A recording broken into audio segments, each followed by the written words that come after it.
Dan kondisi rakyat sekarang mereka sendirian. Mereka harusnya mengeluh kepada wakil-wakil rakyat, DPR. Tapi DPR sekarang menjadi tuan-tuan rakyat. Rakyat sendiri. Mau kemana dia berbicara? Dalam kesendirian ini, dia berpikir ada TNI yang bisa melindungi saya karena saya adalah saudara kandung TNI. Tetapi apabila TNI diam, persepsi rakyat kepada TNI pasti akan berubah. Tetapi saudara-saudara, TNI sekarang ini menghadapi buah si malakama.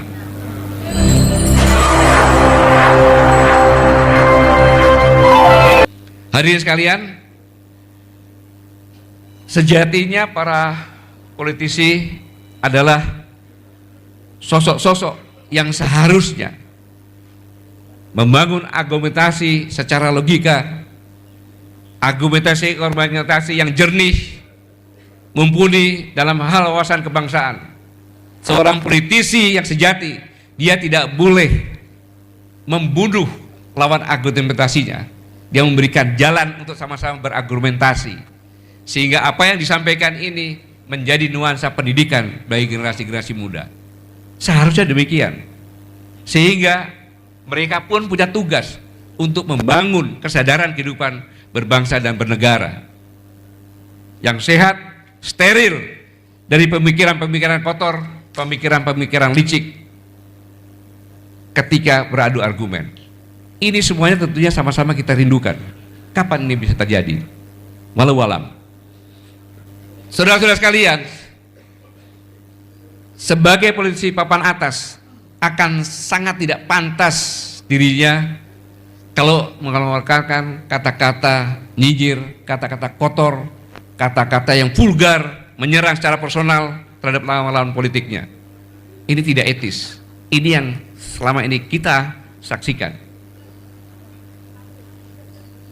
Harusnya yang seperti kata-kata tadi membuat semuanya tenang, sehingga kaum agamawan, intelektual, kaum ibu-ibu tenang melihatnya. Mereka menjunjung tinggi norma-norma etika dan estetika yang ini sangat langka. Saudara-saudara sekalian, inilah gambaran tentang perpolitikan yang terjadi sekarang, yang kita semuanya, saya sadarkan bahwa menuduh anak-anak muda senang berhura-hura. Ingat, mereka punya akal dan rasa, mereka mengerti keadaan sekarang ini, tetapi mereka menjadi apatis karena mereka tidak melihat hal yang positif. Inilah yang harus sama-sama kita harus bekerja keras untuk merubah semuanya ini. Saudara-saudara sekalian, dalam kondisi yang terkini ini, kita melihat bahwa manusia tercipta dari bahan yang sama. Karena itu kita memiliki dasar yang sama. Tiap-tiap diri pasti berharap kita hidup dengan aman, tentram, damai, sejahtera.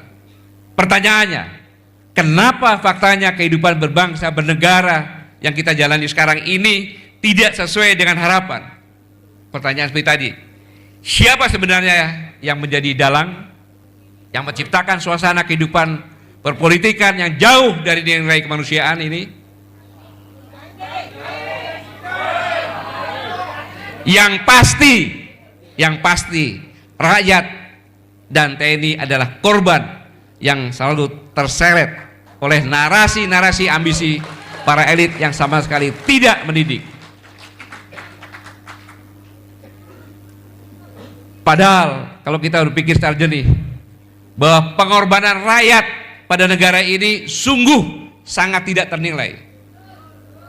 Bagaimana tidak?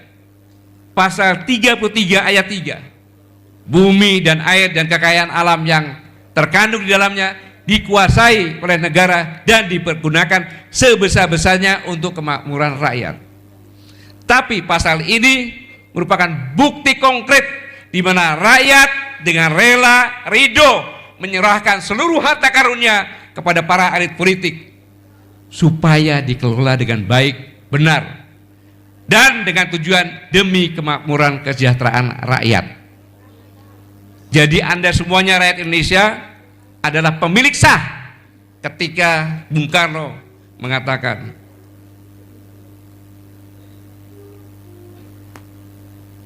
proklamasi, dengan ini kami bangsa Indonesia, berarti rakyat semuanya. Yang menyatakan merdeka rakyat semuanya. Besoknya rakyat yang pemilik ini menyerahkan kepada elit politik untuk mengelola semuanya ini dan untuk kesejahteraan rakyat. Namun faktanya sekarang, benarkah sekarang ini rakyat telah hidup makmur? Benarkah sekarang ini rakyat telah hidup sejahtera? Boro-boro orang sudah bilang ya. Yang ada ini pada umumnya rakyat semakin hidup menderita, sehari-hari bergelut dengan kemiskinan yang begitu berat. Sementara di lain pihak rakyat dengan jelas melihat dengan mata kepalanya sendiri, di mana para pejabat tinggi, para elit politik hidup bergelimang harta, yang kemungkinan besar harta tersebut pasti berasal dari harta karun rakyat juga. Pasti itu. Oleh karena itu, kalau ada seorang pejabat tinggi atau seorang elit politik bertanya kepada rakyat, apa yang telah kalian perbuat untuk negara rakyat? Maka jawabannya, para pejabat tinggi dan para elit politik, apakah kalian tidak sadar telah dalam yang kalian pakai itu hasil penjualan harta karun kami? Dan apakah kalian tidak sadar bahwa dasi yang kalian pakai itu hasil dari keringat-keringat kami yang kalian peras dengan pembukuan pajak? Nah, sekarang rakyat bertanya, apa sebenarnya yang telah kalian perbuat untuk rakyat?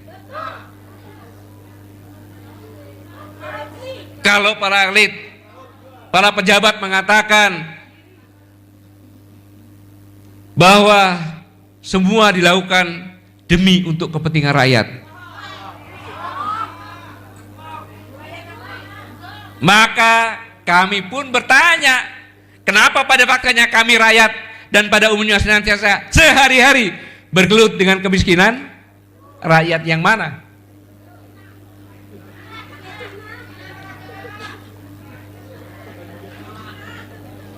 Para elit politik, para pejabat, kalaulah kalian mengatakan kami sudah memberi rakyat BLT dan bansos, ya rakyat harus mengatakan kami mengucapkan banyak-banyak terima kasih atas bantuan. Namun demikian, untuk kalian ketahui bahwa sebenarnya yang rakyat butuhkan bukan itu. Betul? Bukan bantuan bersifat aksidental, tapi yang rakyat butuhkan itu adalah sesuatu kebijakan yang secara sistematis dan otomatis bisa meringankan beban rakyat dalam mengakses apa-apa yang menjadi kebutuhan hidupnya sehari-hari. Bukan bansos, tapi sistem yang bergerak di mana meringankan apa yang dibutuhkan rakyat ada. Bukan kondisi yang sekarang ini ketika rekan-rekan kita Pak Anton, Pak Sahga dan Nenggola, Pak Jumur di penjara.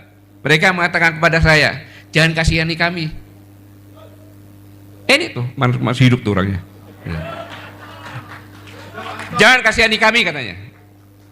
Ini yang mengatakan mereka bertiga. Tapi kasihanilah rakyat kita yang di penjara. Hah? Di penjara maksudnya? Iya, mereka bebas di luar, tapi mereka tidak bisa mencari makan. Tidak bisa apa-apa. Lebih sedih mereka daripada kami di penjara. Tepuk tangan untuk mereka bertiga.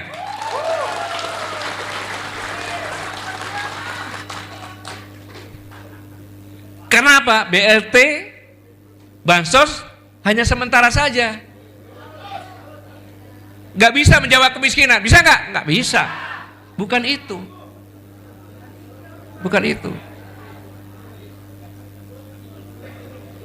Hadirin sekalian, mungkin sering kita melihat bahwa tahun depan ekonomi kita meningkat. Kita sudah 5 besar. Jadi kita tidak di G20 lagi. Mungkin dibuat G5. Rakyat bilang, apa itu? Kamu aja ngomong seperti itu. Tapi saya tetap aja miskin. Pertumbuhan ekonomi bisa tinggi. Contohnya di Konawe. Pertumbuhan ekonominya 2 digit. Rakyatnya tetap miskin. 2 digit loh. 16-17. Saya tetap miskin.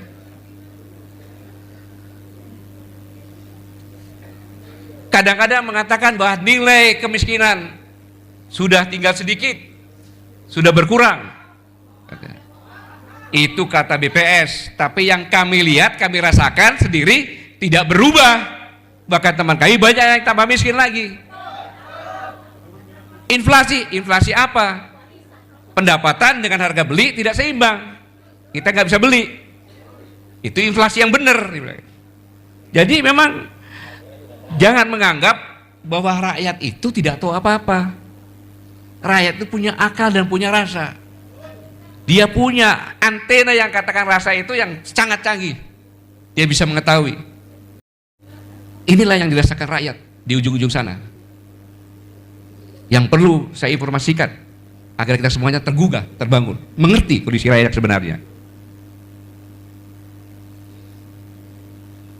Bayangkan, saya meneliti di Indomaret saja.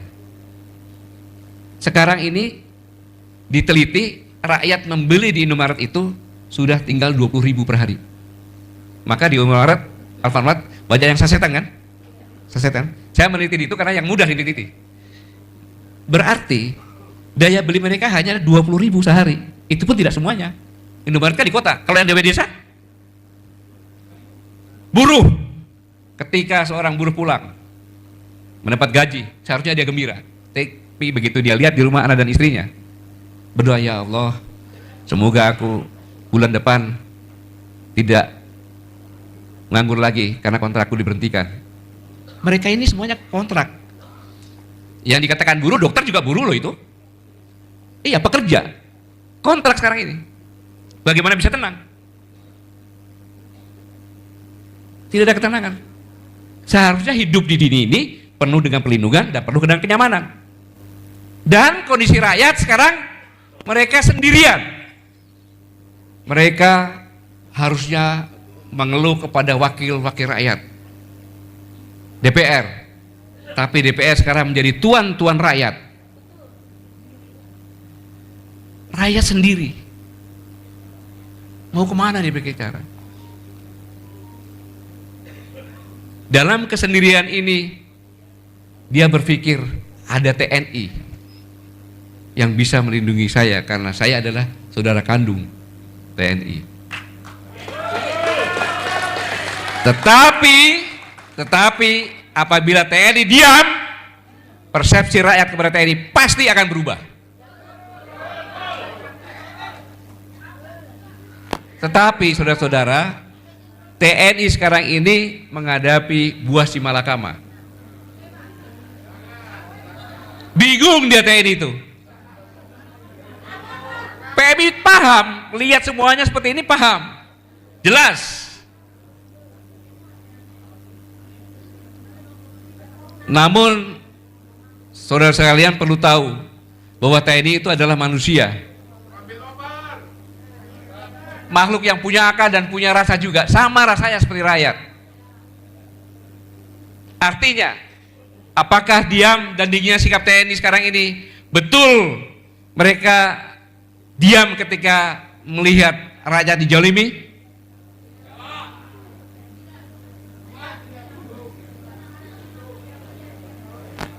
Tidak. TNI merasakan itu juga secara perasaan, pasti. Apalagi kondisi nilai-nilai etika manusia tidak dijunjung. TNI punya rasa, pasti.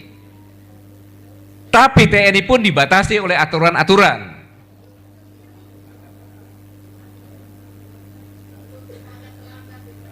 Iya, TNI sekarang ini diam bukan karena diam. Mereka mengamati sambil mengukur waktu yang tepat untuk menentukan sikap.